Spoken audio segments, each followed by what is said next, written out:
I was a young teenager, 11, 12, 13, in that age range. I was often, someone asked me, what do you want to be when you grow up? My answer was, I want to be free. I wasn't really clear on what that meant. In a way, it was part of the childhood fantasy that once you grow up, you can do anything you want to do. You're free from rules, free from regulations, stay up all night long, you can watch all the television you like to. That's what freedom was to me. As I grew older, I understood that that's not what being an adult is about. You have responsibilities. There are people who care for you.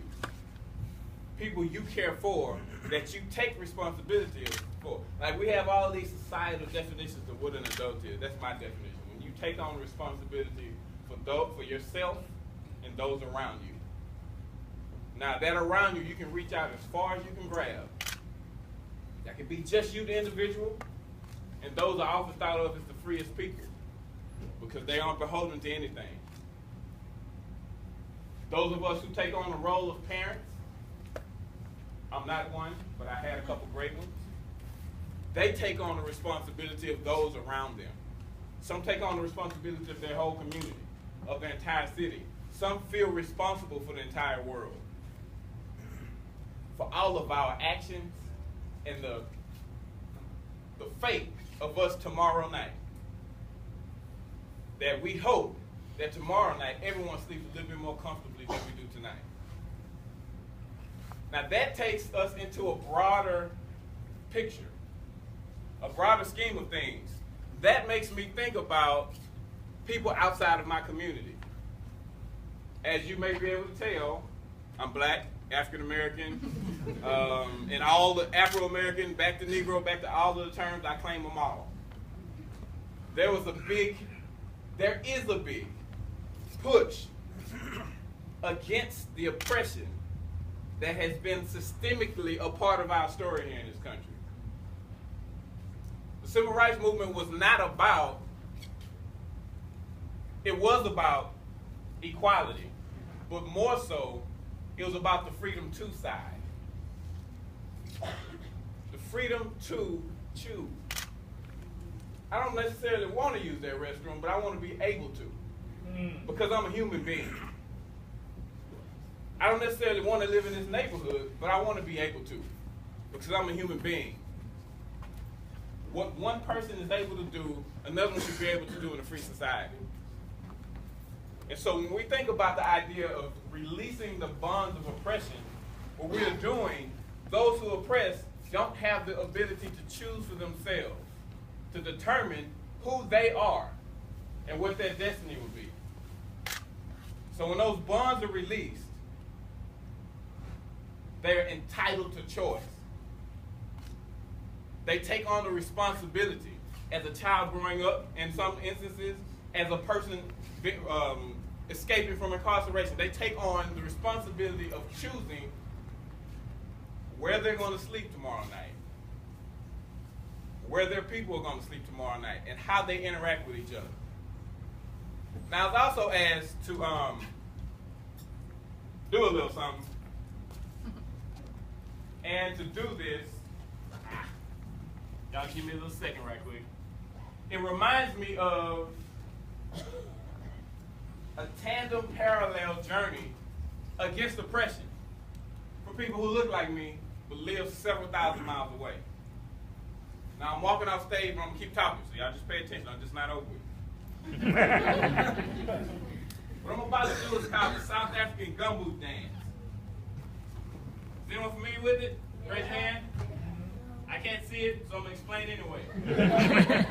What the South African Gumboot Dance is almost a contemporary of modern day stepping. It's done in the mines, diamond mine, gold mines of South Africa. And as we all know, oppression was a state-sanctioned activity there in an apartheid system. So the miners would do these dances during off time to kind of keep rhythm, keep morale up, and the chants they would say would be poking fun at the oppressive force that was driving them like animals and machines. And so I'm going to say a few things. I've long forgot the meaning of them.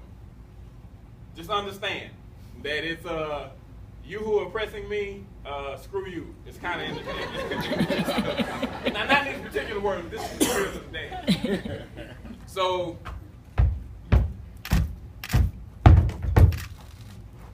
two, six, eight.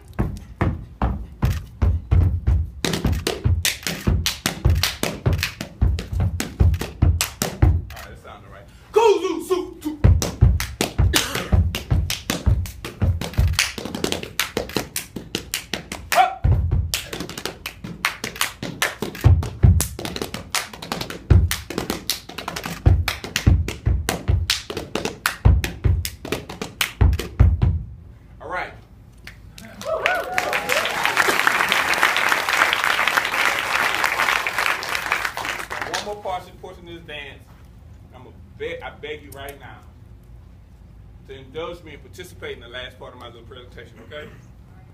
All right? Yeah. You said yes, so you can't back out. All right.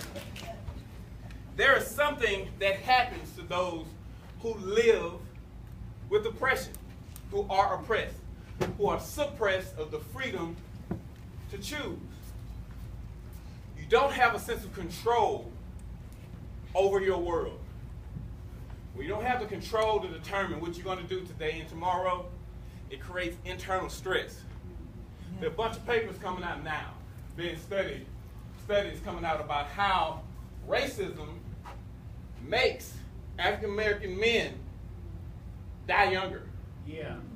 Just from the stress of living in the system. So as time goes on, things are getting much better. They're getting better fast, but they're still getting better. And so I have a technique for everyone to release the stress. You don't have to be subject to the racist system. You can just not like your boss, but you go every day. You can be oppressed by the traffic of the city of Houston. And we're going to release that in a few minutes, all right? Danger! Hey!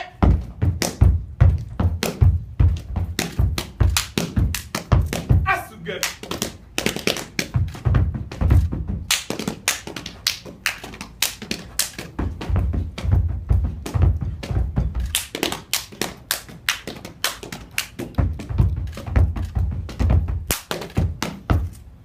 That's the dance.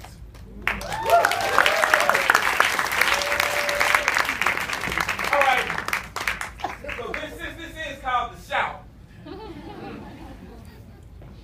Oh, y'all promised me yesterday.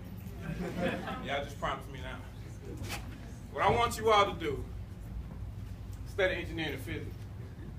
In the engineering lab, we be up to 5 o'clock in the morning. 3, 4, 5 days straight. Every night you need to step out of the lab and just scream. So that's what we're about to do.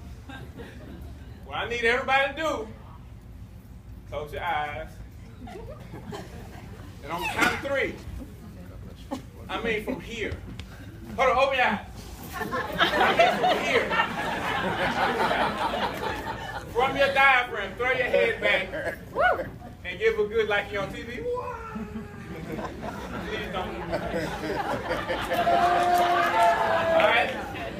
Everybody close them. I mean grab and really ask why.